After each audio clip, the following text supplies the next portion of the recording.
Hello, we are so excited to have our next guest. She is a longtime friend of the forum.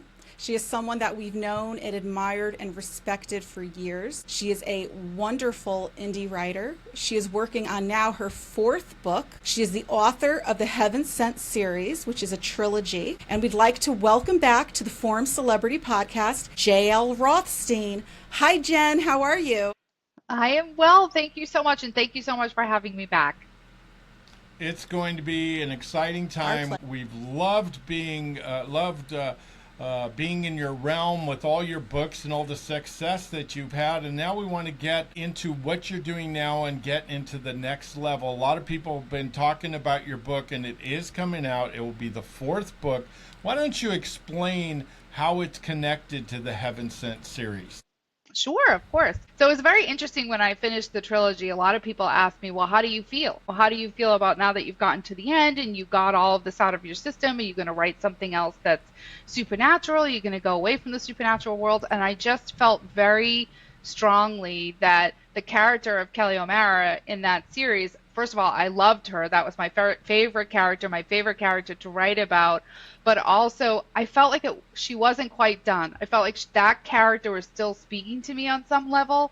And I said, I wish there was a way for me to write something, but not have it be, continuing on in the series where people felt like they had to go back and read all three books. And so I sketched some things out. I really outlined it big picture. And I said, I think I can do this where this book is going to be in the Heaven Sent universe, but it's going to be a standalone book.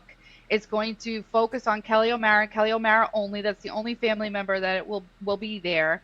And I really wanted to take her on this heroine's journey into the death realm. And that's, we introduced this concept and this character of death in the series, and people loved that character and loved that interaction between the two of them. And I thought, I've got a way to bring these two back together, focus the story completely really around her, and have it be standalone, but still have it be touching that universe, which I really fell in love with myself, which is, obviously partly why you write. What inspired you to write this type of book and these types of books and this type of story? It's so interesting. I think people, from the many people that I've talked to, you really get inspiration from so many different places. You can get it from music, you can get it from television, you can get it from movies. And I think that my background, where I grew up Catholic, 12 years of Catholic school, this whole concept that we grew up with, in particular in Catholicism, of heaven and hell, and this concept that you have these diametrically opposed views, and we have a tendency to make the hell side very horror driven, where it's a very, you find it a lot in horror books, you find it a lot in horror stories, because obviously it lends itself to that. But I always found that such an interesting concept, because it was really about balance. And it was like, could you write this very interesting story about a family and all of those relationships, but within the realm of heaven and hell? And I really always felt that I could do that in any universe, but I would love doing it in a universe where we're talking about angels and demons fighting each other, and heaven and hell, and that balance between the two of them. And once I got that thought in my head, I couldn't get it out. And I think that that's probably what most authors would tell you, is that once you get that character, you get that concept, or you get that idea, they almost have to write it to move on from that idea. Do you think this is a book that, per se, a Christian book, or do you think this more of a layperson book with a Catholic background and we grew up Catholic, so we remember all the things that we Yes. saw, very mystical and a lot of things Yeah. going on, a lot of Yeah. rituals It and things stays like with that. you. It stays with No you. hate mail. No, Come no, no. on. No. We're just talking here, but would you consider your book a Christian book? Yeah, I think so. And I think, one, because of those themes and the setting, I don't see how you get around it, right? I think the one thing I tried really hard to do when I was writing it is not to preach. So the book may be a Christian book and series because of those elements and those traits, but I'm not out there telling people this is what you need to believe. This is Yeah. who you need to believe in. This is what's real. And I think that that's sometimes the problem with that genre, is that people pick it up with a preconceived notion in their head of, oh, okay, this is Christian. It means it's religious. It means, we're really gonna have a moment here with reading this book. And then you have the other side, which has a tendency to be maybe a little bit more dramatic and horror focused. And I think I've probably got a foot in both of those worlds, really, where it's Christian, it's not horror, but you are touching upon the concept of hell. Yeah, that's one of the things I actually really liked about your trilogy is it's for many different people who like many different genres. It's not just one thing. It's not categorized as one thing. It's not just for one type of reader. I consider you a prolific writer because I felt like those 3 books came out pretty quickly, one after the other, almost like you had to tell that story. Now with the 4th book coming, I know you don't want to give too much away and we don't want to say too much, but just sort of give us a little bit of a taste as far as where that book fits in the entire. Yeah, so if you have read the series, and like I said, it's going to be a standalone book. You won't have to have read the series, but if you have read the series, this is going to be taking place after the series. So this is post that story. And there'll be little Easter eggs along the way for people. And I really think it's going to be Kelly's journey. Everything that she sort of went through and that you saw her go through, whether that's loss, whether it's all the battle scenes, whether it's the interactions that she had with her love interest, you're going to actually see that all come together and watch her kind of deal with all of that post that last big battle scene. And I do, I fell in love with these big battle scenes as I did them in the book, and I worked really hard on them. I get a lot of inspiration from, different fight scenes in different shows. Like I always said that there was a couple scenes in the 2nd book between Kelly fighting a big bad demon, and I always think back on the Daredevil series that was on Netflix, the original Daredevil series, and there's this one hallway scene where he fights all these bad guys at once, and I thought, if I could do that for Kelly in that book, like that's really the inspiration for some of those scenes. So these women are tough. They have some of the same problems as all the other women, but they have these special powers, and it's just really fun to get in there and put them in all of these precarious situations and watch themselves get out of it. But I'm going to have Kelly travel to what I am calling the Death Realm, and we're going to put her in all kinds of situations that she's going to have to battle her way out of, and that's really the fun. That's really the fun part of what you're writing. I can't wait. Now, I think what I liked about it is, as a guy, you're looking at the Avengers with Scarlett Johansson, WandaVision, all these things where women are battling and they're powerful, and even though they still keep their femininity, they're just powerful, and it's amazing how much men have, now obviously for weird, different reasons, but men have really supported this. A lot of men talked after the Endgame and Avenger, they were upset that Scarlett Johansson's character didn't get a funeral. Why is she not get a funeral? She just is important. So I think it's really neat, and that's what I liked. I kind of latched onto it. I didn't really even see her as a woman. I saw her more of a warrior. And right, I like a superhero. And that's what I loved about your book. It seemed like it was just, you never really even thought about it twice, and I think that's why a lot of men liked the book. Yeah, I was actually surprised at how many, you always have something in your head when you put the book out. Oh, you think you're marketing to this, or you think it's going to be this audience member that is going to really like it. And you're always pleasantly surprised when you find out, oh no, this was just as appealing. I did multiple Comic-Con shows with my husband, and we had equal numbers of men and women that had come up and purchased the book and wanted an autograph and a picture. And I just thought that was pretty amazing. That was unexpected, a very pleasant, unexpected experience for us. So, and a lot of it did have to do with the battle scenes, because the feedback that I got was, when they were reading other supernatural books that female authors had written, that the battle scene might be a page or two, and it didn't really feel like what you would expect, especially if it was a big battle scene. So it took a lot of work to get there, because I was guilty of the same. Right? Like we just kind of got through it. You wrote through it, but now you're on the other side. And I remember my husband reading and being like, well, I don't know if I would really classify this as a battle, right? Like talking about it, like you need to work to get through here and really set it up the way one would expect Avengers, or like what you would see there. And so there was a lot of work that went into it. And now I just really enjoy writing those, and thinking about those and sketching them out, storyboarding them before you actually sit down to write them. It's a lot of work, but then you can really have some fun with it when you get in there and write it. Now, you mentioned before the Comic-Cons, and I know with your trilogy, the first 3 books, you had done a lot of book signings and you had gone to these amazing events. Are you thinking for next year, after this 4th book comes out, that you're going to go back in to do all that? Because I loved seeing all that. I loved all the photos, and I just thought it looked like so much fun to meet your fans. It was so fun, and we were so, obviously I did the shows with my husband, who's a huge supporter of the writing and a real great partner for me through this journey, and we were so amazed at the turnout. We were so amazed by how many people. I think the first one we did, we actually sold out. We had a book box, and we actually sold out the book box on the Saturday, and we were just shocked. We were like, no way. Like, we don't have any books left. We have books, but we didn't have any of the book boxes left to go into Sunday with, and that was just an amazing experience. And I think if you're an indie author out there and you're thinking about it, Comic-Con, especially if you write in the supernatural realm, Comic-Con is a good match for you. These are people that are watching the Avengers. These are people that are watching Buffy the Vampire. This is your audience, right? Like, that are going through these Comic-Cons. So I would highly recommend it. We're actually going out to Terrificon just as viewers. We're going to go check that out. We haven't done that one. The one that's at Mohegan Sun in Connecticut. We're actually going to check that out and consider adding that to the Boston one as well.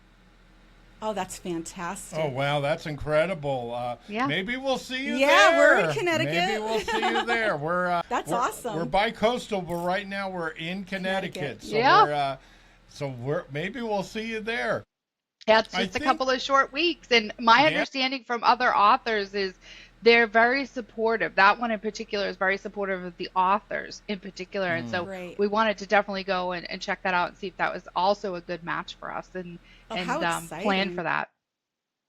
When you first started, obviously there were a lot of obstacles, and we wanted to talk a little bit about talking to new writers or indie writers that are just frustrated. They do their first book, they've sold 10 copies. I mean, they just aren't, they're struggling.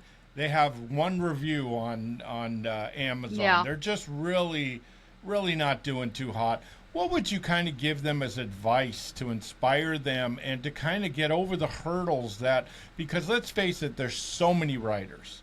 It's such a competition. What would you give them in regards to advice to kind of getting for their second book, or if they're trying their third book? What would you tell them? I think one of the biggest mistakes that I see some of the indie authors make as they're first coming in to put their first book out is they've put so much into that, right? You've put so much passion and time and love. You fall in love with these characters, right? I know I can say that for myself, that I've done the same. And I think that the disappointment on a bad review or no reviews or no sales, equally devastating, right? It's in balance with how excited you are when you're going out to market. So I think if you could just more look at that as a journey. This is step one in this journey. This is going to be a long journey. You're going to write many, many books. You're hoping that you have a career that spans years. So just look at it as step one and don't put too much stock in any one thing, right? No one's going to remember that first review 4 years later when you're on book 4 or 5. No one's going to remember that it took you 3 months to reach 100 sales or something. Like, no one's going to know those things or remember those things. And I think the other thing is don't keep going back and like relitigating it, right? You put everything in and you left it out.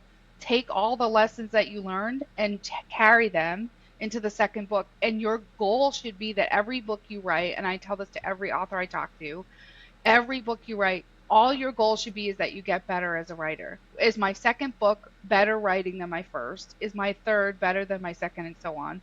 And I can say that as someone who's written 3 books. I think my second book is better than my first. I think the third is better than the second. I think it's clear when you read the 3 of them, like, wow, she got much better. And that, to me, that's a win. That's the achievement. That's what you're trying to get to, so that when you get to that 4th or 5th book, or if you're fortunate enough to sign with somebody and you're now writing a 4th or 5th book with them, now when that launches, you've learned all your lessons. You've done all those tough things. you've got that all behind you, and you could really go into it with the excitement and joy, knowing that you're going to get a payoff there. Do you think, let's say you're doing your second book, you talked about now it's so expensive to get a book published. It's become such a business. And you talked about, let's say you do have money, you do have an okay thing. You brought up something that was very interesting. You say that you should hire an editor. Mm-hmm. What are your thoughts about doing that? So I've done it, and again, I had to learn through this process too. So I had the same editor for all 3 books. But the difference was in my first book, I only hired the editor to do from a story perspective. How is the story laid out? Did you lay it out in a way that made sense? And did you make sure that you answered all the questions you put out there? And did you come through on all the promises, right? Because as an author, you're making certain promises, you're dropping certain things as you go through the story. So it was more like big picture, like more editorial. It wasn't the actual line by line words and grammar type edit. And so on the first one, I didn't do that because it was, I just did the big picture. And then on the second one, I thought, you know what? No, there's a reason that you have that type of edit. You should do both, right? So I did both. And I think it shows, right? I think it's more polished. I think it comes across a little bit more professional.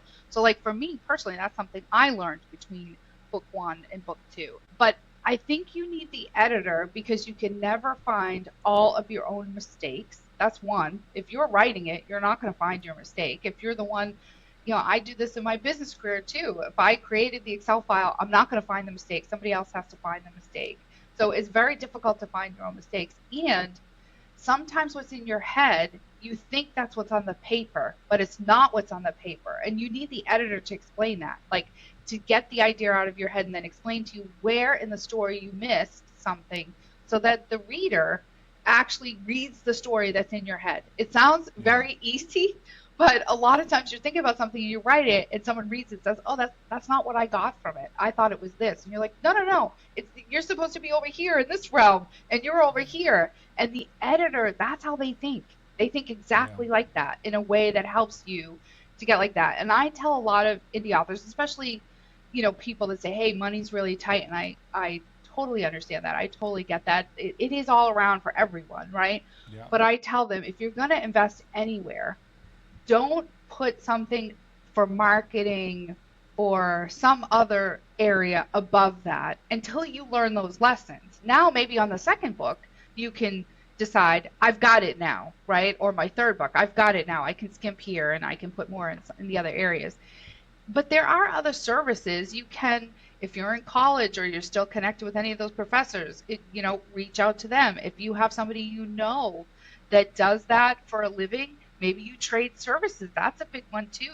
I've done that myself where I've traded services, right? Where it's like, hey, do you need help with something in business? And will you read these chapters for me? So there's a lot of that does happen, but I think you do have to be somebody that's good at, put yourself out there, go to the network, talk to other authors, take a chance, reach out to somebody, see if you can do something on there. It's invaluable. You will not necessarily learn those lessons on your own. I think everybody needs that little bit of help, and everybody needs that little edge. I love Florence's saying. She always says, find your people. And the thing is that true. In being an author, it could be dog eat dog a little bit, especially for indie writers. A lot of pettiness, a lot of jealousy, and a lot of weirdness out there. A lot of cattiness. But there are some good people, and that's what you got to do. You got to find the people that you help, and because the problem is, we always tell people when we teach a class or something, we say, look at your timeline. Who did you help? If you're the only one that you helped, then guess who's going to help you? You're the only one that's going to help you. And about the editing, another writer told me that I remember the episode with Kevin James when in King of Queens, when he was typing and he typed a letter and he said perfect and he said spell check. 48 things wrong. He goes, what? So that's kind of with the editing, like you said. Yeah. It's very important to get someone else's point of view, because all of us are going to be defensive or we did it perfect. What was and right? And you're so close to it because it's so personal. It's yours. So you need that other voice. Now, what? I love how Florence said that whole find your people, because what you really want is to be in a situation where you give it to somebody, right? And they read it. And when they give the feedback, you have to be in the headspace to say, this feedback is for my best interests, right? That means you have to trust the person that you gave it to. So find your people, find that person you can trust, find that person who's writing that you like or who's editing that you like, and say, this is a person that I know when they give this feedback, it's not meant to cut me down, right? Because good critical feedback is meant to lift you. It's meant to challenge you. It's meant to make you better. And if you can then go back and read your books and say, wow, I did get better. I laugh all the time, and it's because I read the first paragraph of my third book every once in a while, and I look at my husband and I say, I don't know who wrote that. Who is that person? That's amazing. That is amazing. That first chapter. I'm like, so I got to replicate this, right? And you give yourself a challenge. You give yourself, find those little moments that help you, where it's like, I can do this, right? And then you hold on to them, and you know that those people around you who are reading your work are going to give you that feedback to bring you up, to make you better, to challenge you in the best possible way. And that's the best position you can put yourself in. If you're in a circle where everyone says everything is awesome and they're giving you 5 stars everywhere, that is not a circle you should trust. That is a circle that you should avoid, because you are not growing if everybody is telling you everything you're writing is perfect. Yeah, you got to have that person. I always say you got to have that person in your. If you have yes men around you, then you're not going to learn anything. You're not going to get better. True. You have those It's people true. that will tell. Not every idea. People used to say, "Why do you have such critical people around you?" I said, "Some of my ideas are not very good, so I need someone to tell me this isn't very good. Yes. You got to do it a different way." And that's when you hone your, as the Bible says, as iron sharpens iron. You have to be in that realm where you're open to criticism and open to that and say, yeah, I'll do it. And in today's world, that's rare. So you only get better when you grow. Yeah. If you're not growing, you just see. She teaches me every day. Staying still, you're not really going anywhere. She teaches me every day. She's right, though. She's right. If you're not learning, if you're not growing, that's I listen your to her every problem. day. But find your people. That's my first Yes. thing when I tell everybody. Yes. They go, what are you talking about? But that's a huge thing. Now, first of all, people should be following you on Twitter, because you're now back in the realm. You're back on. You're retweeting. You're getting out there. You're mingling. And I'm telling you, if you're a writer, especially a young writer, that's the account that you have to follow. And it is so giving and so supportive. JL Rothstein, I think it's at JL Rothstein, right, Jen? JL Rothstein 1. And go to that, and I'm telling you, and as we have said, don't be a user. And I'm so upfront with people. We literally get 20 to 30 DMs a day for people, some even giving us lists of things they want us to do, and we don't even know who they are. I mean, you said you'd help. You said you'd help. Well, you don't even follow us. Yeah. Who are you? Follow her, retweet, Step share. 1. She's earned her stripes. Yeah. Give some love to her, and when she starts noticing you, I guarantee you're going to get some love back. Yeah. And when she gives love, we start giving love, and we have 120,000 followers in all of our little realm. Yeah. So not that we're a big deal, because that's not a huge amount, but I mean, for us it is. But we are a team, and we're going to support. Yeah. We're going to see her succeed, and we want to see you succeed. I don't care if you just have 100 followers. Give. The more you give, don't listen to these influencers that tell you not to help anybody. Just have your own stuff in your timeline. That's wrong. It never worked for us. We're different, and we want you to be a part of everything. So follow Jen. And Jen, if you were to give one more tidbit, one more gem to indie writers, let's say the indie writer that is just writing and getting ready to finish their book, what would you tell them that you think they should do? I think they should just stay focused on finishing. I talk to so many people that don't finish. They get all the way there and they just don't finish, or they get hung up. Finish it, put it behind you. You know it's done. Then you can take many, many steps from that spot. Don't worry about social media and all the other things before you have a finished product. Focus on that book. Finish that book. You'll never be prouder than that moment. I promise it'll be worth all the pain and heartache to get to that spot. And then you can take a breath and tackle everything else, especially if you're busy and there's a lot of other things going on. But just finish that story and get that behind you, and then you can make all the grandiose plans from that spot. Well, thank you for that, Jen. And thank you for being on the forum with us again. We have been waiting for this fourth book, and we are so excited about it, and we cannot wait for it to come out. And we really do appreciate you speaking with us today. So thank you so, so much. This has been so much fun, and I'm so appreciative. I'm so grateful for the relationship that we've had, and I'm so excited to see all the great, wonderful places we're all going, right? We're all heading in the right direction. We're all going to win. All of us. And before we even end this, I want to give a big shout out to your husband, who we're great fans of. We love that guy. He's such a good person. And he's such a great, we loved him at the Comic-Cons. He was so funny. And I loved him over there. I love how he supports you. You know, he's a lot like James. He's very supportive, and you really can't do it. Look at this wonderful setup he did behind me. Look at this book setup behind me. That's beautiful. That's fantastic. He's a just good amazing. Guy. He's taking great pictures for us. Yeah, it's amazing. Oh. I saw his eyes light up when he saw a Star Wars character. I mean, I could.